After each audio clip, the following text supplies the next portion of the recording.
আমার নবী ডাকে যারা যাবে গো, আমার আল্লাহ বলেন আমার বন্ধুকে পাওয়ার জন্য যারা ঘর থেকে বাহির হয়, এক কদম সামনে বাড়ে আমার নবীকে খুশি করার জন্য, সে কদমটা যেনই আমার জান্নাতের দিকে আগাইয়া দেয়।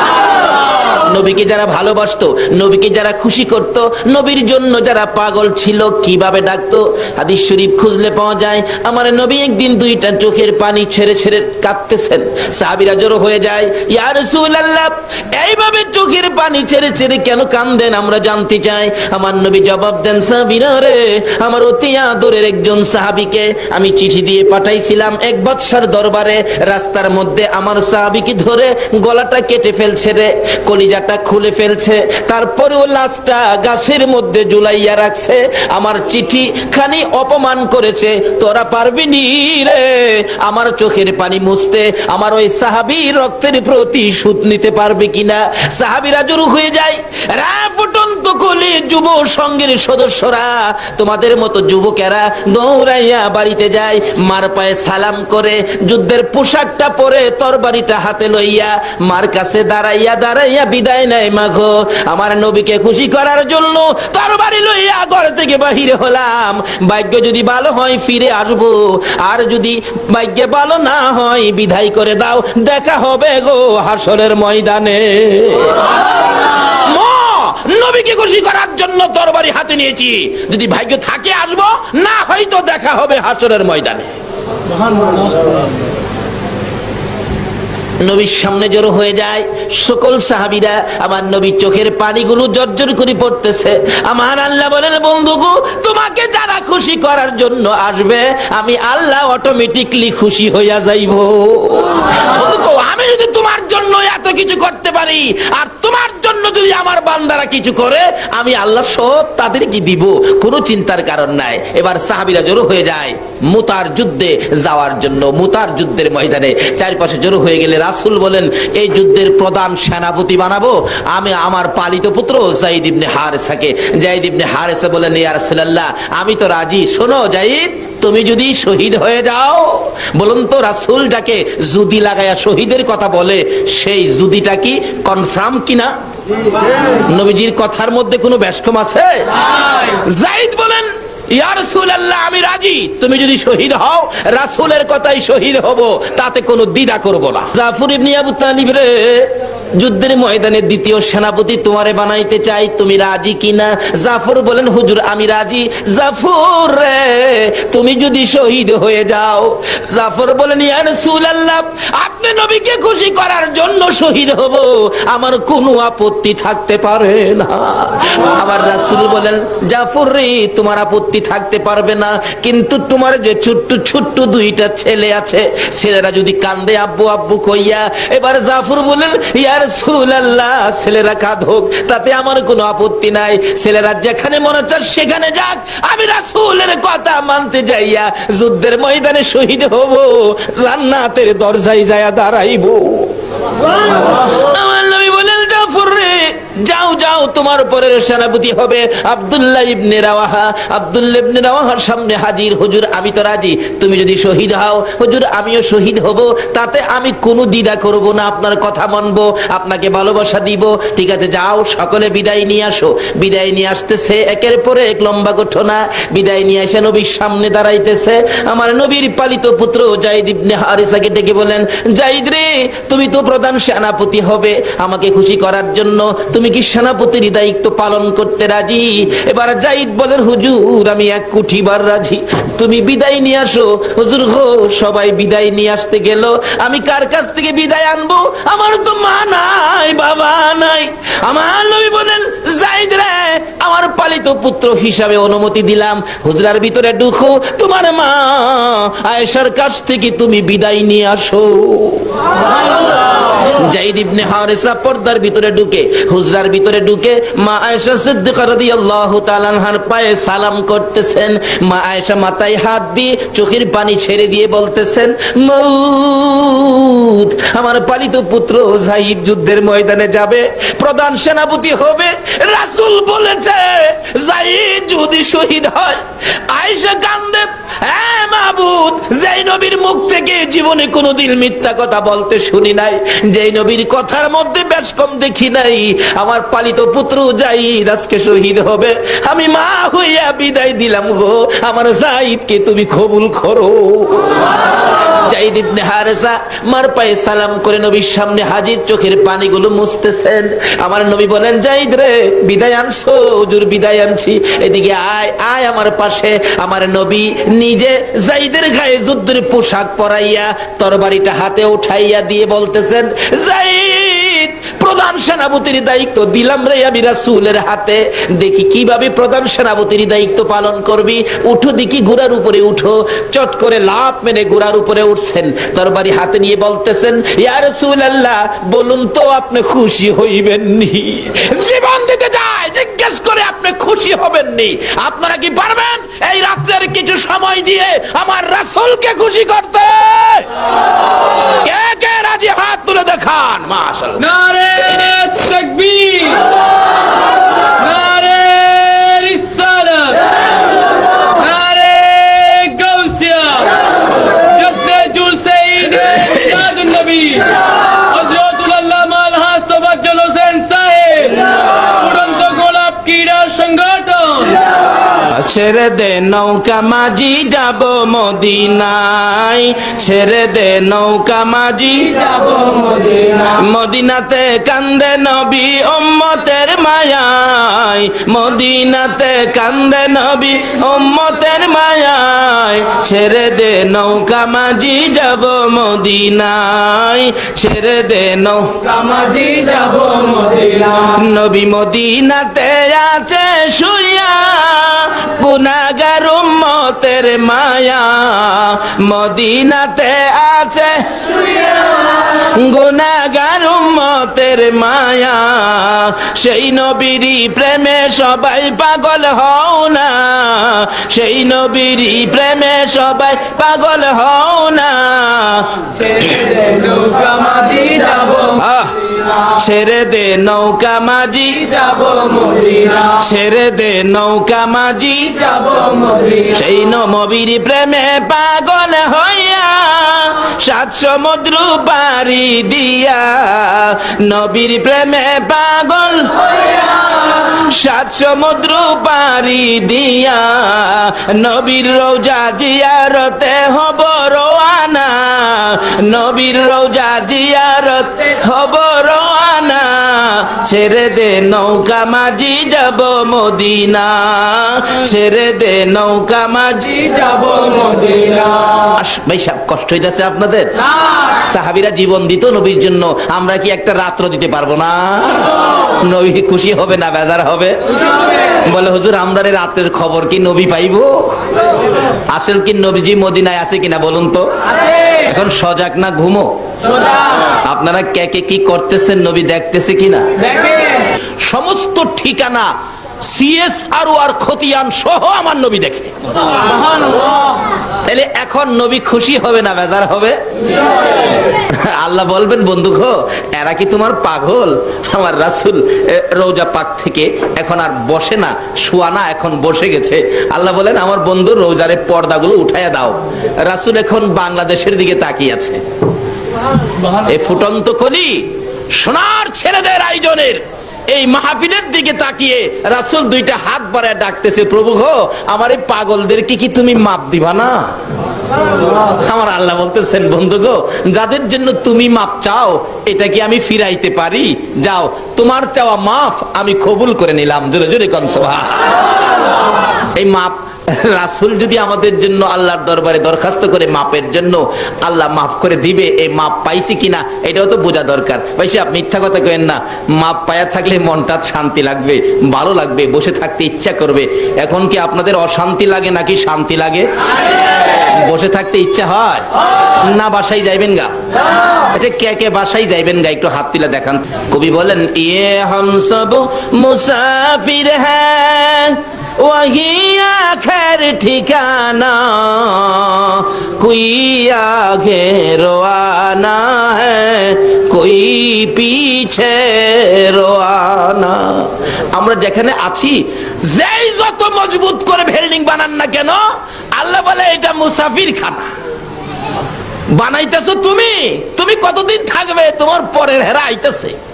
বলে হুজুর কোন কি বাস্তবে নিবেন? আসেন, যাদের 4 বছরের বাচ্চা আছে, 3.5 বছর 4.5 বছরের বাচ্চা আছে, আজকে রাত্রে ঘুমের থেকে উঠাইয়া 5 তলা বিল্ডিং করছেন তো, ঘুম থেকে উঠাইয়া ডাইকা টাইনা কুলে উঠাইয়া বলবেন, আব্বু বলো তো এই বিল্ডিংটা কার? দেখবেন বাচ্চাটা আপনার কুলে থেকে বলবে বিল্ডিং আমার। বলো তো এই সেগুন কাঠের বক্স খাট এটা কার? দেখবেন বাচ্চা বলবে আমার।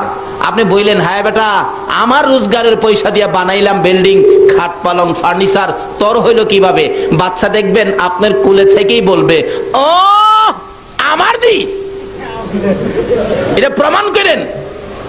আল্লাহ বলেন এখনই তোর বাচ্চা তোর কুলে থেকে কয় তুই যেটা বানাইছস এইটা বলে হ্যাঁ। ये हम सब मुसाफिर हैं वही आखिर ठिकाना, कोई आगे रवाना है, कोई पीछे रवाना। আমরা যেখানে আছি এটা হলো একটা স্টেশনের প্ল্যাটফর্মের মতো, বাস স্ট্যান্ডের যাত্রী ছাউনির মতো। যে যাও বানাইতেছেন এটা যাত্রী ছাউনি। যার যার গাড়ি যেদিন আসবে সব রেখে শুধু শুধু খালি খালি রওনা হয়ে যাবেন, কিচ্ছুই সাথে নিতে পারবেন না। শুধু নেওয়ার মতো 2টা জিনিস আছে, একটা আছে আমার আল্লাহ, আর একটা থাকবে আমার রাসূল। জোরে জোরে কোন সুবহানাল্লাহ। আজকে এই 2 জনকে কিভাবে খুশি করা যায়? আর 2 জনকে খুশি করতেই হবে। কেন করতে হবে এটাও আলোচনায় আসবে। যদি একটু লম্বা হয়, আপনারা থাকবেন তো? বলতেছিলাম থাকবেন না কেন? আল্লাহকে খুশি করলেন শুকর আদায় করে, এই জন্য আল্লাহ 3টা পুরস্কার আমাদেরকে দিয়ে দিলেন। আবার যে রাসূলকে আল্লাহ খুশি করার জন্য পাগল, যে রাসূলের জন্য এত কিছু করেছেন, সেই রাসূলকে খুশি করলে আল্লাহ কি দিবে এটাও তো আমাদের জানা দরকার। বলতেছিলাম যায়েদ ইবনে হারেসা রাসূলকে খুশি করার জন্য ঘোড়ার পৃষ্ঠে উঠে দেখাইতেছেন, ইয়া রাসূলুল্লাহ তরবারি হাতে নিলাম, যুদ্ধের পোশাক লাগাইলাম, দেখুন তো ঘোড়ার মধ্যে উঠেছি, প্রধান সেনাপতির দায়িত্ব, আমার পক্ষে কতটুকু সম্ভব হবে? আমার রাসূল মুস্কি হাসি দিয়া বলেন, রে যায়েদ দেখলাম রে বড় সুন্দর লাগে রে, এই যুদ্ধের ময়দান থেকে তো তুই আর ফিরে আসবি না। তুমি যে শেষ দেখা আমাকে দিয়ে গেলে, আমার কাছ থেকে তুই শেষ বিদায় দিন নিয়ে গেলে, যাও যাও যায়েদ ইবনে হারেসা যাও, তোমাকে বিদায় দিলাম। এমনি সময় পর্দার ভিতর থেকে একটু ফাঁকা করে ডাকতেছে যায়েদের বিবি, স্বামী দাঁড়াও গো, একটুখানি দাঁড়াও। কেন কেন? স্বামী, যে রাসূল জীবনে কোনোদিন মিথ্যা কথা বলে নাই, যেই রাসূলের কথা জীবনে কোনোদিন সোতা পরিমাণ বেশ কম হয় নাই, রাসূল বলেছে তুমি যুদ্ধের ময়দানে শহীদ হয়ে যাবে। স্বামী গো, জীবনে তো আর তোমার সাথে কোনোদিন দেখা হবে না। স্বামী, আমি বিবি হইয়া অনুরোধ করি, তোমার কাছে আবদার করি, তুমি গোরাত থেকে নাইমা একটু পর্দার ভিতরে আসো, আমি বিবি তোমাকে জীবনের শেষ দেখা দেই। একটা চিৎকার মারছে যায়েদ ইবনে হারেসা, হ্যাঁ নিষ্ঠুর বিবি, তুমি কি জানো না রাসূলকে খুশি করার জন্য ঘোড়ার পৃষ্ঠে উঠেছি, রাসূলকে দেখাইয়া দিয়েছি। হ্যাঁ বিবি, যেই জায়গার মধ্যে যুদ্ধে যাওয়ার পরিবেশে আমার রাসূল দেখেছে, রাসূলের ইচ্ছায় ঘোড়ার পৃষ্ঠে উঠেছি, আর কারো ডাকে আমি ঘোড়ার থেকে নামতে পারি না। ফুটন্ত খুলি যুব সংঘের উদ্যোগে যেই মাহফিলে আপনারা বসে আছেন, দেখুন নবীর কত ভালোবাসতো যুবকেরা। যায়েদ ইবনে হারেসা বলেন, রাসূলের নির্দেশে ঘোড়ার উপরে উঠেছি, রাসূলকে খুশি করার জন্য যুদ্ধের পোশাক গায়ে দিয়েছি। বিবি গো, নবীজির কথা ছাড়া কারো কথায় এই ঘোড়ার পিঠ থেকে নিচে নামবো না। তাহলে বোঝা গেল বিবির চাইতেও রাসূলের ভালোবাসা বেশি না কম? এখন আমরা দোকানের ভালোবাসা ছাড়তে পারলাম না, বাড়ির ভালোবাসা ছাড়তে পারলাম না, নবীর ভালোবাসার জন্য পারলাম না আজকে বৃষ্টির মধ্যে মাহফিলে শরীক হইতে। আজকের মাহফিলে শরীক হওয়াটার বাস্তব প্রমাণ হবে আমরা নবীকে ভালোবাসি। ইয়া মুহাম্মদ পিয়ারা নবী এসো নিরালায়, ইয়া মুহাম্মদ পিয়ারা নবী, ডাকেন ডাক, তোমার দিদার মনের গুছিবে জ্বালায়, ইয়া মুহাম্মদ পিয়ারা নবী এসো নিরালায়, ইয়া মুহাম্মদ পিয়ারা নবী এসো নিরালায়। পাইব যারা নবীজির দিদার হবে তারা হাসরে পার, পাইব যারা নবীজির দিদার হবে তারা হাসরে পার। দয়া করে দেখা দিয়ে দূর কর জ্বালা, হায়রে দয়া করে দূর কর জ্বালা, ইয়া মুহাম্মদ পিয়ারা নবী এসো নিরালায়, ইয়া মুহাম্মদ পিয়ারা নবী এসো নিরালায়। আসুন কিভাবে নবীর দেখা নিরালা হবে এই রাস্তাগুলি খুঁজে বের করবো আজকে, আল্লাহ যদি তৌফিক দেন। সকলে বলুন আমিন। এবার যাইদ বলতেছেন, বিবি গো নবীর কথাই গুড়ার পৃষ্ঠে উঠেছি, কারো কথাই নামবো না, নবীকে ভালোবাসি রে, নবীর চেয়ে বেশি আর কাউকে ভালোবাসি না। বিবি ডাকতেছেন, স্বামী গো আজকে তোমার সাথে জীবনের শেষ দেখা হবে, শহীদ হয়ে যাবি, আর তো কোনোদিন তোমার সাথে দেখা হবে না। স্বামী গুড়া থেকে যদি না নামো, মুখোশটা মুখের মধ্যে লাগিয়ে রাখছো, মুখোশটা পরেছো, মুখোশটা একটু সরিয়ে দাও, আমি তোমাকে এই গুড়ার উপরে রাইখা জীবনের শেষ দেখা দেখা দেই। একটা চিৎকার মারলেন যায়েদ ইবনে হারেসা, রে বিবি যে মুখোশ আমার রাসূলের না। আল্লাহ যে আপনাদেরকে কবুল করেছেন বাস্তব পক্ষে শুকরিয়ার ব্যাপার, আল্লাহ আমাদেরকে কবুল করেছেন। একটু সময়, একটা রাত্রে, কালকে আর আপনাকে বলা হবে না, কাজী আপনার ভাগ্য ভালো হবে। কি ভালো হবে? আখিরি মনাদাতে নিজেরাই টের পাবেন, মেয়ে আমাকে বলতে হবে না, নিজেরাই টের পাবেন আপনারা কি কি পাইছেন আজকের মাহফিলে। সেজন্য বলছি একটু কষ্ট হইলেও বসুন আর একটু মহব্বতে দরুদ শরীফ পড়ুন। আগে বাড়তেছে আল্লাহুম্মা সাল্লি মুহাম্মাদ, আল্লাহুম্মা সাল্লি সারা গরম না, গরম চালিয়ে দেব মাদানা বিয়ানা মাওলানা মুহাম্মাদানা, জায়গাটার নাম হলো ফুরন্ত গোলাপ,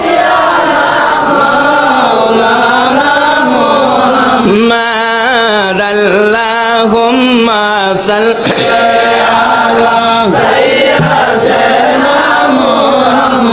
আহারে পাশান হৃদয় নবীর জন্য কান্দ না, আহারে পাশান হৃদয় নবীর জন্য না, হায়রে তুমাই সারা দয়াল নবী বেহেশতেতে যাবে না, হায়রে তুমাই দয়াল নবী বেহেশতেতে যাবে না।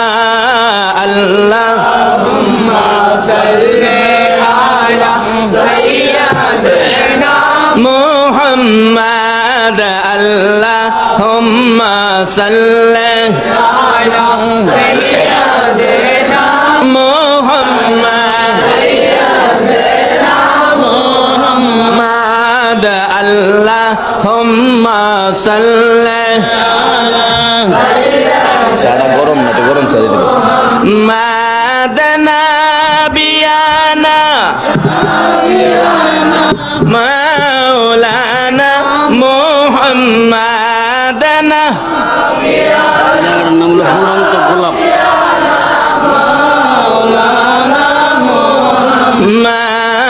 আল্লাহুম্মা সাল্লি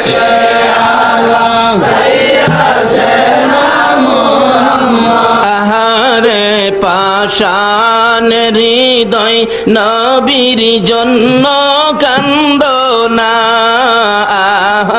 রে পাষাণ হৃদয় নবীর জন্য না হায়রে তুমাই সারা দয়াল নবী বেহেশতেতে যাবে না হায়রে তুমাই দয়াল নবী বেহেশতেতে যাবে না আল্লাহ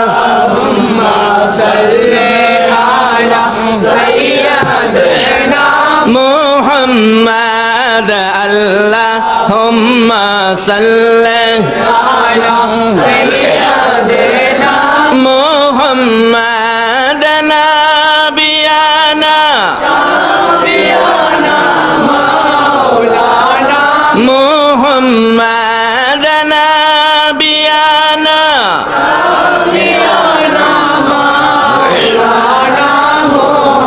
বালাগাল উলা বিকামালিহি কাশাফাদ দুজা বিজামালিহি আসনাত জামিউ খিসালিহি সাল্লাল্লাহু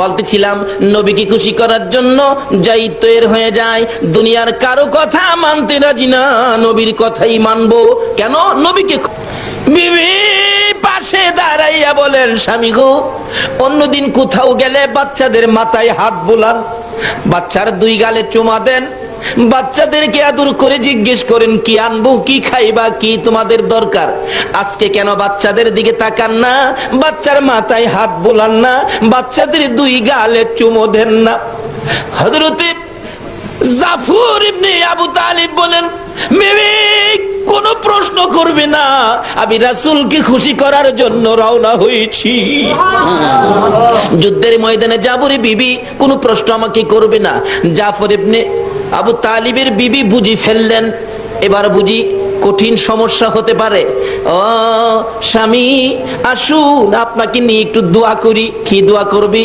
হ্যাঁ স্বামী প্রত্যেক যুদ্ধে যাওয়ার সময় আপনি দোয়া করেন আর আমি আমিন আমিন বলি আজকে একটা শর্ত আমি বিবি দোয়া করব আপনি আমিন বলবেন ঠিক আছে দুইটা বাচ্চা জাফর ইবনে আবু তালিবের দুই পাশে বসে বাবার সাথে কচি দুইটা হাত পার তালিব একবার ডান দিকে চাই আবার বাম দিকে চাই মউত এই কচি হাত আর তো বাবার সাথে বাড়াইতে পারবে না এই কচি কচি বাচ্চারা জীবনে তো আর কোনোদিন বাবা কইয়া ডাকতে পারবে না মাবুদ গো তাতে আমার কোনো দুঃখ নাই আমি কি তোমার রাসূল খুশি করতে পারবো কচি কচি বাচ্চা ফালাইয়া যায় যুদ্ধের ময়দানে রাসূলকে খুশি করার জন্য আজকে আপনারা পারলেন না বাচ্চাদেরকে বিছানায় ঘুম পাড়াইয়া মাহফিলে শরীক হয়ে রাসূল খুশি করতে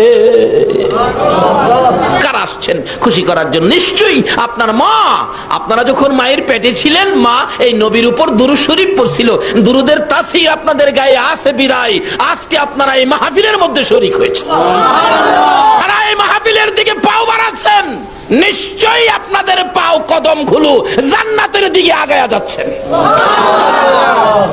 বলতেছিলাম জাফর ইবনে আবু তালিব বলেন বিবি দোয়া করো বিবি অনেক কিছু বললেন শেষ মুহূর্তে বলতে চাইতেছেন আমার স্বামীকে যুদ্ধের ময়দান থেকে বীর বিক্রমের মতো যুদ্ধ করাইয়া আবার বাড়িতে ফিরাইয়া দিও এই কথাটা বলার আগে হযরতে জাফর ইবনে আবু তালিব বিবির হাতে তরবারি দিয়ে আঘাত করে বলেছেন বিবি রে এই দোয়া করিস না রাসূল বলেছে আমি যুদ্ধের ময়দানে শহীদ হব রে আমার পরের সেনাপতি হবে আব্দুল্লাহ ইবনে রাওয়াহা এই দোয়া যদি সমস্ত পৃথিবীর মানুষে করে ফিরে আসার জন্য এই দোয়া আমার আল্লাহর দরবারে কবুল হবে না আরে নবীর প্রেমের পাগল যারা প্রেম খেলা খেলে হায়রে নবীর প্রেমের পাগল যারা প্রেম খেলা খেলে নবীর প্রেমে ওয়াস করনি দন্ত দেই ফেলে নবীর প্রেমে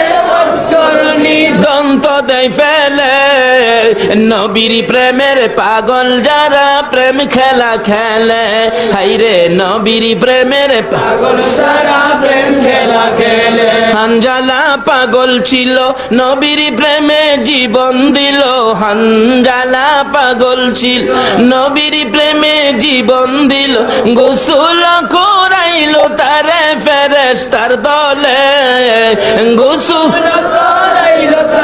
ফেরেশতার দলে।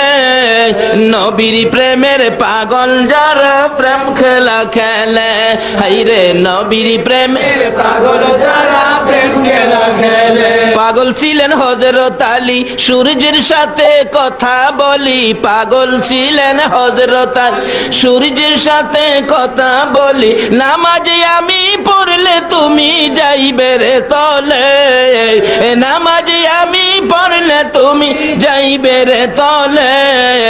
নবীর প্রেমের পাগল যারা প্রেম খেলা খেলে, হাইরে নবীর প্রেমের পাগল সারা প্রেম খেলা খেলে। বলতেছিলাম নবীর প্রেমে পাগল হইয়া জাফর ইবনে আবু তালিব বিবির হাতের মধ্যে তরবারি দিয়ে আঘাত করে হাত নামাইয়া দিয়া তরবারিটা লইয়া একটা দূর মারছে, যুদ্ধের ময়দানে যাবে, পিছন দিয়া বিবি ডাকে, স্বামী গো একবার পিছে ফিরে চাও না, তোমার জীবনের শেষ দেখা। আমার নবী কান্দে, আজরাইল তুমি তো বলতেছো হাতটা হালকা করে রাখছো, আমি দেখি রে আজরাইল এত কষ্ট এত ব্যথা পাইতেছি, মন কয় আমার বুকের উপর যেন 7টা আকাশ 7টা জমিন পুরাটাই বুকের উপর চাপাইয়া দিছো।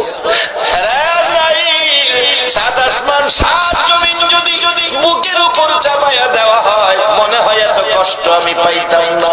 আজরাইল রে আমারে কষ্ট দাও নাই, তুমি বলেছো এত কষ্ট আমি পাইতেছি। আমার আল্লাহ বলেন, বন্ধু একটু কষ্ট তোমার দেওয়ার কারণ আছে, সেই কারণটা আইসা গেছে বাছার। আমার নবী বলছে, আজরাইল ও আজরাইল তোমার কাছে একটা আবদার করি, এই মুহূর্ত থেকে কিয়ামত পর্যন্ত আমার উম্মত যারা হবে রে আজরাইল, আমার উম্মত যারা হবে, একবার বলুন আল্লাহু আকবার, আমার উম্মত যারা হবে রে আজরাইল, এই মুহূর্ত থেকে কিয়ামত পর্যন্ত আমার উম্মতের রূহ বের করতে যা কষ্ট তুমি দিবা, একটা আবদার করি, সকল উম্মতের রূহ বের করার কষ্ট ব্যথা দুঃখ সব আমি মুহাম্মদের বুকে চাপাইয়া দাও।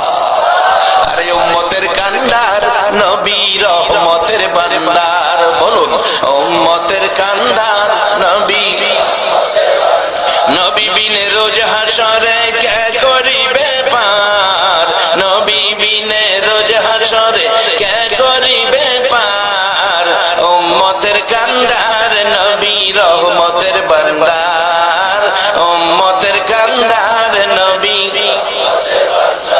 মোদের নবী দয়ার সাগর, গুনাহগার উম্মতের পাগল, মোদের নবী দয়ার সাগর, গুনাহগার উম্মতের পাগল, রোজ হাসরে সেজদায় পড়ে কাঁদবে যারে যার, রোজ হাসরে সেজদায় পড়ে কাঁদবে যারে যার, উম্মতের কান্ডার নবী রহমতের বান্দার, উম্মতের কান্ডার নবী।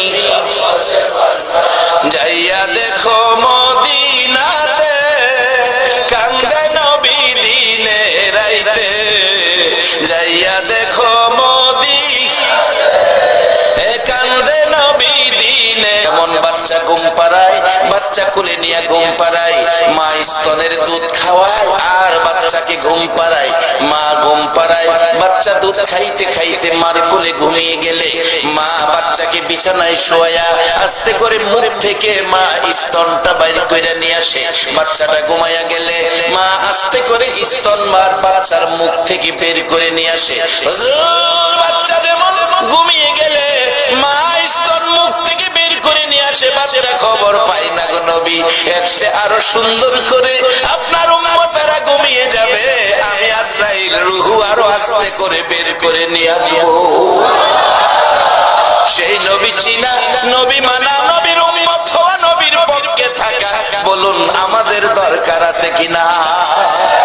বাবারা তাহলে কি লাভ হবে? আসুন সামনে মহব্বতে আরো দুরূদ মদিনায় পাঠান। আল্লাহুম্মা সাল্লি সাইয়্যিদানা মুহাম্মাদ আল্লাহুম্মা সাল্লি মাওলানা বালাগাল উলা বিজামালিহি কাশাফাত দুজা বিজামালিহি হাসনাত জামিউ খিসালিহি সাল্লু শামাউন বলেন এরে হাসান বসরি আমার এতদিনে এই পরামর্শটা দিলি আমি আমানো হব, আখিরি নবীর উম্মত হব, আমি কালিমা পড়ব। তবে শর্ত হলো আমার নবীর হাদিস শর্ত পেয়েছি, মান ক্বালা লা ইলাহা ইল্লাল্লাহু ফাদাখালাল জান্নাহ। হাসান বসরি রে তুমি একটা লিখিত দাও, তুমি একটা লিখিত দাও, তুমি যে আমারে কালিমা পড়াইছো, আখিরি নবীর উম্মত বানাইছো, আমানো বানাইছো। আল্লাহ ওয়ালারা আল্লাহর ওলিরা কি করে? আমানো বানাইছো। তুমি একটা লিখিত দাও, আমি কবরে যাইয়া প্রশ্নের সম্মুখীন হলে লেখাটা দেখাবো। আর কিছু আনতে পারি নাই, এই যে দেখো শামাউন আমানু হয়ে আসছে। হাসান বসরি রাহমাতুল্লাহ আলাইহি কালিমা পড়াইয়া আমাকে আখিরি নবীর উম্মত বানাইছে। হাসান বসরি শুধু লেখাটাই নয়, আমার মৃত্যু হয়ে গেলে কালিমা পড়ার পর তুমি আমার নিজের হাতে গোসলটা দিও। বাবারা গোসল দিবে, বড়ি পাতার গরম পানি, সাদা কাপড় পরাবে প্রত্যেকের। এই বাবা আমি সহ আমি নিজে এখন থেকে নিজের প্রস্তুতি করতেছি।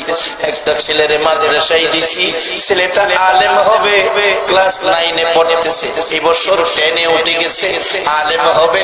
আমি বলেছি বাবা জানাজার নামাজের নিয়ত ভালো করে শিখো, তোমারে মাদ্রাসায় পড়াইছি তোমার রোজগার খাওয়ার জন্য নয় গো বাবা।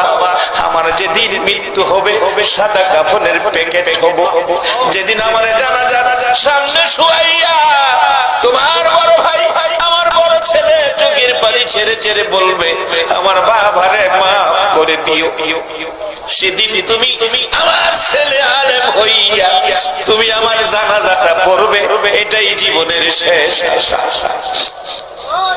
বাবারা মুর্দারকে গোসল দিয়ে কাফন পরাইয়া মাথার বানটা খুইলা রাখে লোকেরা দেখার জন্য।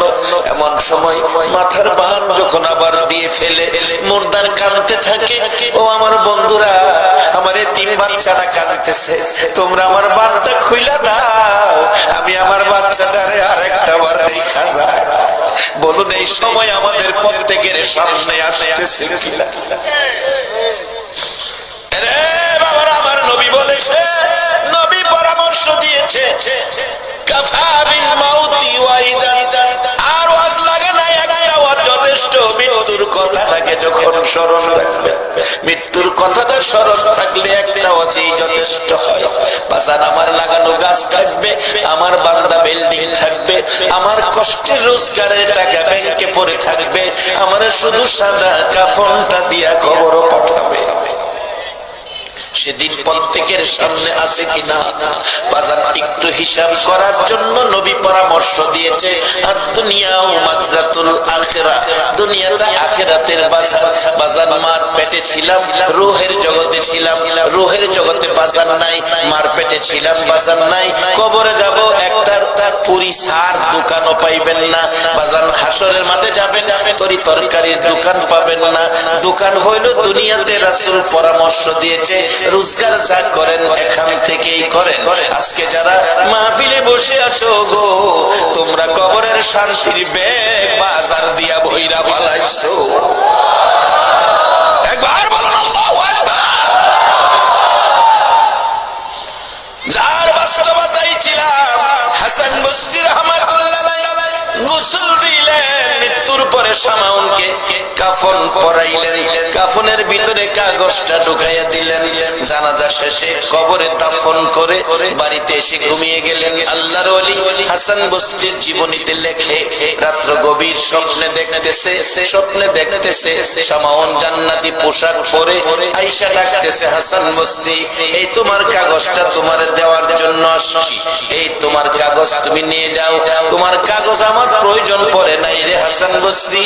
আমি আখিরি নবীর উম্মত হইয়া নবীর কালিমাটা লইয়া কবরে যাওয়ার কারণে আমার আল্লাহ আমার জান্নাত দান করে দিয়েছে। এই জান্নাতের পথে উম্মতের উঠাইয়া দেওয়ার জন্য আমার নবী 63 বছর জিন্দেগির কষ্ট। মা আয়েশা সিদ্দিকা বললেন, পৃথিবীর মানুষেরা রে, আমার নবী এই পথে মানুষকে বুঝাইয়া একেবারে বিকাল হয়ে গেছে, আমি আয়েশার হুজরায় এসে ঢুকছি। আয়েশা বলছে, আয়েশা পেটে বড় খিদা রে, খাবারের কিছু আছে কিনা? রাসূলকে বললেন, হুজুর ব্যবস্থা আছে, আপনি বসুন। নবীজি বসে গেলে একটা প্লেট সামনে রাইখা দস্তরখানা বিছাইয়া একটা খেজুর মা আয়েশা সিদ্দিকা নবী পাকের সামনে রাখলে আমার নবী একটা খেজুর দেখে খায় না, খেজুরের দিকে তাকিয়ে আছে। একটা খেজুর আয়েশা দিল, তাতে বোঝা যায় ঘরে বুঝি আর খেজুর নাই। আমার পেটে যে খিদা, একটা খেজুর যদি আমি খেয়ে ফেলি তাহলে আয়েশা তো না খাইয়া থাকবে। আমার নবী কি সুন্দর আদর্শ, কি চিন্তা নবী করতেন, কি জিনিস উম্মতের জন্য রেখে গেলেন, কত ভালোবাসার পথ দিয়ে গেলেন। আমার নবী একটা খেজুর একা না খাইয়া এটাকে মাঝখানে বন্টন করে অর্ধেক খেজুর খাইয়া পানি পান করে চলে গেলেন। মা আয়েশার সিদ্দিকের উদ্দেশ্যে অর্ধেক খেজুর রেখে গেলেন। রাত্র আবার হুজরায় এসে ফিরে ডাকে, আয়েশা খাবারের কিছু আছে কিনা? মা আয়েশা সিদ্দিকা বলেন, হুজুর বসেন, খাবার আছে। অর্ধেক খেজুর নিয়ে সামনে হাজির করে চলেছে। আমার নবী অর্ধেক খেজুর দেখে গো গাল গায়েবে চোখের পানি পড়ে। রে আয়েশা, তুমি কি খেজুর খাও নাই? হুজুর আমি খাই নাই। আপনি সারাদিন উম্মতের জান্নাতি বানানোর জন্য কষ্ট করেন গো নবী, আপনি আয়েশা না খাইয়া ঘুমাবেন এটা সম্ভব নয়।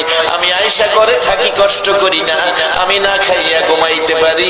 হুজুর আপনি খেজুর খা, পানি পান করে আমার নবী ঘুমান। আমার নবী খায়া না খায়া গো উম্মতের এই পথে আছে। আজকে কারা গো 1400 বছর পর আমার নবীর কষ্টের এই পরিবেশ লইয়া বসে আছে। আমার মন কয় তোমাদের জন্য আমার নবী ফুলসিরাতের ঘাটে বসে থাকবে। এই কষ্ট নবী 63 বছর জিন্দেগি করেছে এই পরিবেশটা পৃথিবীতে কায়েম করার জন্য। বাবা একটা দিন নবী দেখলাম না, মক্কায় জন্ম হয়েও এইভাবে আসতে পারে নাই আবু জাহেল, আসতে পারে নাই আবু লাহাব, আসতে পারে না উতবা শাইবা, আর আমরা 6000 কিলোমিটার দূর 1400 বছর পর একটা দিন নবী দেখার ভাগ্য হলো না। তারপর আরামের ঘুম হারাম করে এই নবীর উম্মত হইয়া নবীর রেখে যাওয়া কোরআন সুন্নাহর পক্ষে বসা আপনাদের ভাগ্য যে কত। আল্লাহু আকবার। এই বেকল খোলাফানগুলি এই বাবার এই কষ্টের টাকা লিয়া এই হোটেল ভাড়া করে থাকে, সকালে কিচ্ছু নাই, কক্সবাজার কিচ্ছু নাই, শুধু সাগরের পানি ছাড়া কিচ্ছু নাই। পানি তো আমাদের দেশে টিউবওয়েলও আছে, সাগরের পানি টিউবওয়েলের পানি তো অনেক ভালো, কারণ টিউবওয়েলের পানি খাওন যায়, সাগরের পানি খাওন যায়। খালি পানি দেয় আর এটা না, এরপরে কি করে জান না? তো আপনারা তো দেখছেন না, যারা গেছে দেখি সকালবেলা গেছি দোকান খুলতেছে, অনেক দোকান দেখি খালি দেখি শর্ট প্যান্টের দোকান, শর্ট প্যান্ট, অন্য কোনো ভালো জিনিসের দোকান নাই। আর বার্মিজ স্যান্ডেলের দোকান আছে। বাবুল ভাই আছে, ওই ক্যাসেট করতেছে, উনি চিটাঙ্গের মানুষ। বার্মিজ বার্মায়া কিছু ফন্সের স্যান্ডেল আছে, আর শুধু শর্ট প্যান্ট। শর্ট প্যান্ট চিনছেন তো? এটা ভেঙে বোঝান লাগবো, ভেঙে বুঝাই গুমটাও ভেঙে এক বেচারা ফাইজমা বানাইছে, নামাজি মানুষ। ফাইজমা তো যে বানাইছে গড়ার নিচে গেছে, গড়ার নিচে ফাইজমা বিন্দা তো নামাজ হবে না। সকালবেলা স্ত্রীর কইছে, কই গো ফুলার মা, ফাইজমাটা বড় হয়ে গেছে, এটা আদার কাইটটা কমাই আসবে, বালা করে সিলাইয়া দেখতে, নামাজের জন্য এটা সুবিধা না। জোহরের সময় নামাজ পড়তেছে, ফুলার মার খেল নাই, এটা আর করে নাই। পায়জামা পরে দেখে আগের জায়গাতে।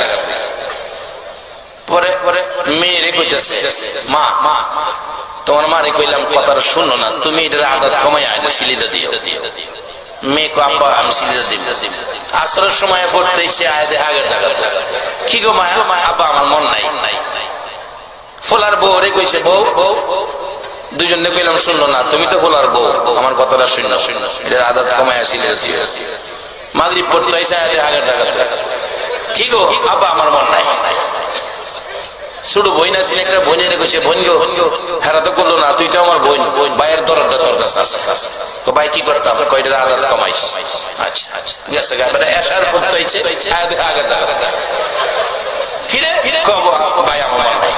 পরে তারা মনটা কষ্ট, সাত জন্য পেলাম কাজটা করলো না। পরের দিন সকালবেলা ঘুম তুইটা কেউ উঠছে না ঘুম থেকে, বাড়ি অন্য স্বামীর মনে কষ্ট দিচ্ছি। স্বামীর মনে কষ্ট দিলে এটা আল্লাহ মানতো না, কাজটা খারাপ করছি। তাড়াতাড়ি কেউ ঘুমতে না উঠবার আগে এটা আদাত কেটে সিলি দিয়ে ধরে রাখছে। মেয়ে ঘুমের থেকে উঠতে কয়, আব্বার মনে কষ্ট দিছি, মা বাবার মনে কষ্ট দেওয়া বড় ব্যথা। মেয়ে ওইটা আদাত সিলিতে ছেড়ে দিচ্ছে। ফোলার বউ নাস্তা টাস্তা রান্না করছে, রান্না করে কয় ওখানে কাম কাজ নাই, শ্বশুরে কইছিন ফাইজমাটা কমাইতাম, এটা না কমাইলে কাম না। ফোলার বউ আদাত কাটতে এটা রেখে দিয়েছে। নাস্তা টাস্তা খাইয়া যার যার কামে গেছে গা। বোন কয়, ভাই যে কইলো কালকে কথাটা শুনলাম না, এমন অন্যায় মানুষে করে বড় ভাইয়ের সাথে। বনো গিয়ে এটার আদাত কাটতে এটা রেখে দিছে। বড় ভাই জোহরে নামাজও যাইবো, আইসে নামাজও যাইবো, ফাইজমা ফিনবো, আয়া ফাইজমা ফিনতে এটা হাফ প্যান্ট হয়ে গেছে। বাজারে দুই শর্ট প্যান্ট। আমরা ছোটবেলা শুনছি হাফ প্যান্ট, আমরা ছোটবেলা শুনছি হাফ প্যান্ট, আর ওখানে হয়েছে এটা শর্ট প্যান্ট। গিয়া দেখি কক্সবাজার কয়েকটা শর্ট প্যান্টের দোকান, এবং নতুন না বাসান সব পুরান। তা আমি জিগাইলাম দোকানদার রে, বাজান এইগুলি কি বিক্রি হবে এখানে? এগুলি কেউ নিবে? এই পুরান শর্ট প্যান্ট লইয়া বসে রয়েছেন। হুজুর এখানে কিছু পাগল আছে, আপনারা না আপনারা জান গা। আমি বললাম এটা কোন পাগল রে, এটা কিনে আমার দেখুন লাগবো। আমি কিনা আজ দেখে যাবো, কত একটু খার হইন কিনে না হুজুর, এটা 20 টাকা ঘন্টা ভাড়া দেই। কেমন ব্যাককল চিন্তা করেন, 20 টাকা ঘন্টা শর্ট প্যান্ট ভাড়া লইয়া। লক্ষ লক্ষ মানুষ খানায় কাবার চারিপাশে ঘুরে প্রশ্ন করলেন, ও মানুষ এইখানে তোমরা ঘুরো কেন, ব্যাপার কি? লোকজন জবাব দেন, ফাতেমা গো আমরা হলাম খানায় কাবার পাগল। ফাতেমা জিগায়, ও খানায় কাবা এই মানুষ হলো তোর জন্য পাগল, তুই খানায় কাবা কার পাগল? খানায় কাবা বলেন, ফাতেমা রে আমি খানায় কাবা হলো আমি আল্লাহর পাগল। ফাতেমা বলেন, প্রভু মানুষ খানায় কাবার পাগল, খানায় কাবা তোমার পাগল। ও আমার আল্লাহ, আমি ফাতেমা জানতে চাই তুমি আল্লাহ কার পাগল? আমার আল্লাহ বলেন, ফাতেমা রে আমি হইলাম আমার বন্ধু মুহাম্মাদুর রাসূলুল্লাহর পাগল। একটা দৌড় মেরে ঘরের ভিতরে ঢুকলেন। বাবা গো এখানে কাবার পাশে মজার ঘটনা দেখলাম। কি ঘটনা রে ফাতেমা? বাবা গো এই মানুষগুলো খানায় কাবার পাগল, খানায় কাবা নাকি আমার আল্লাহর পাগল। বাবা আমার আল্লাহকে জিজ্ঞেস করলে আমার আল্লাহ জবাব দেয়, আল্লাহ বলে তুমি মুহাম্মাদুর রাসূলুল্লাহর পাগল, তুমি নবীর পাগল। বাবা গো আমি ফাতেমা জানতে চাই তুমি নবী কার পাগল? আমার নবী দুইটা চোখের পানি জর্জর করে ছেড়ে দেয়। ফাতেমা রে আমি নবী আমার উম্মতের পাগল।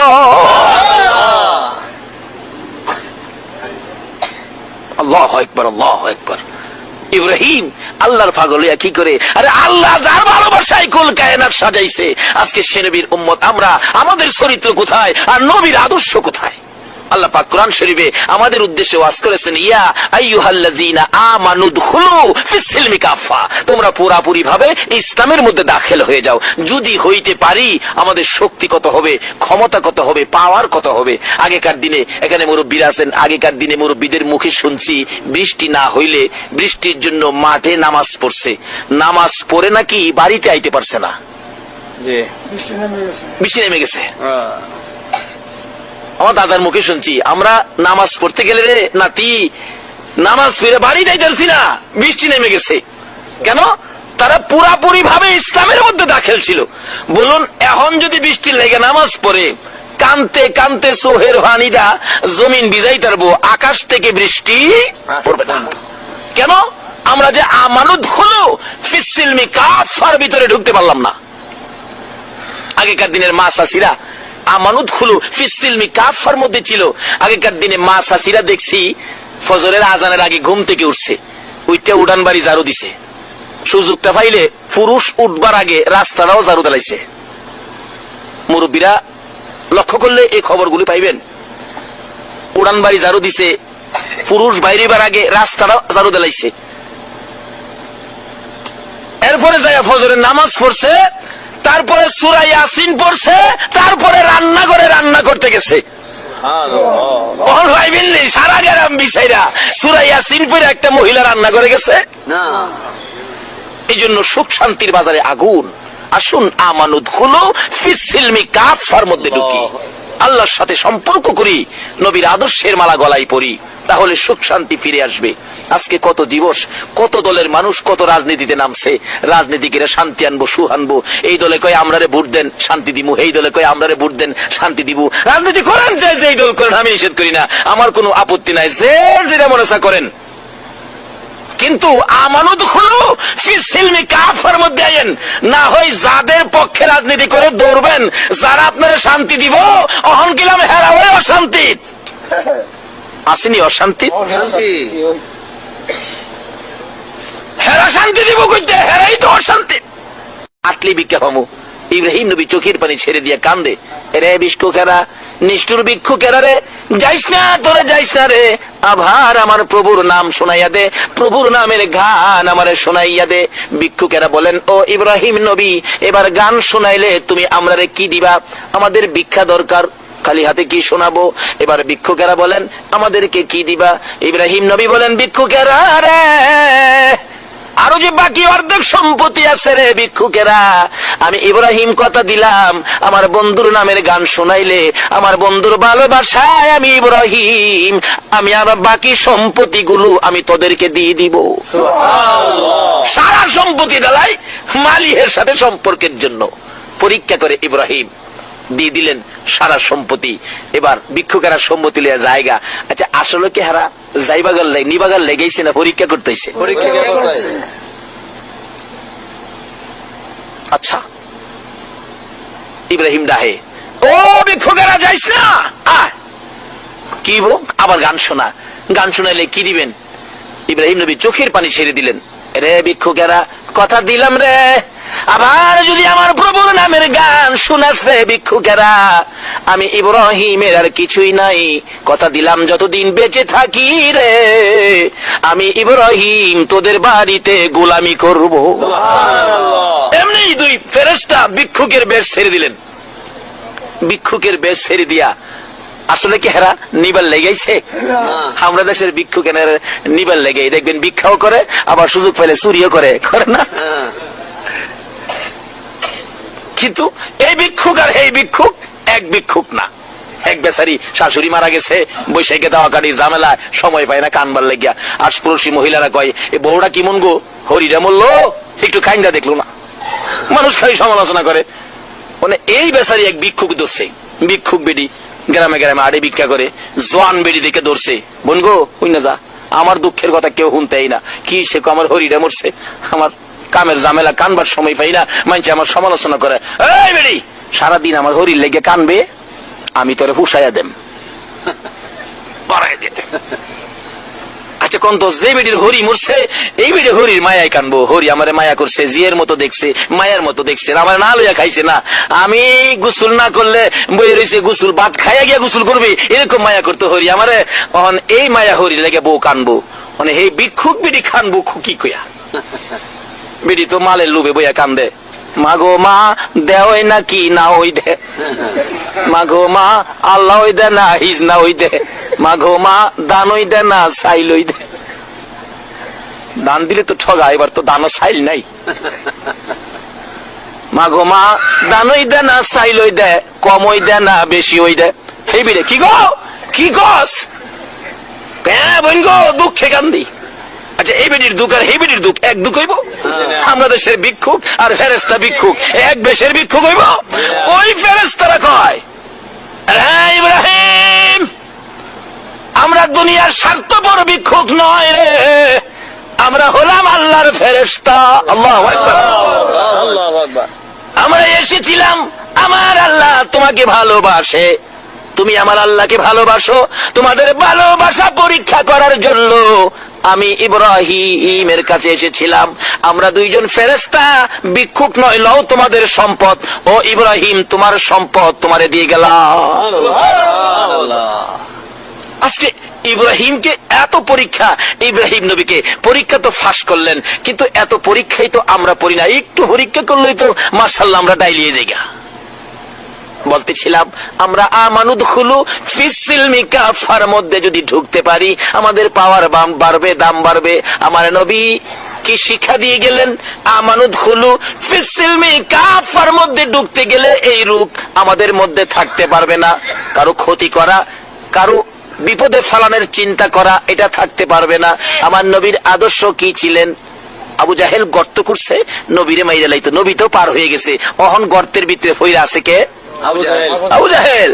70 গজ মাটির নিচে কিতাব লেখ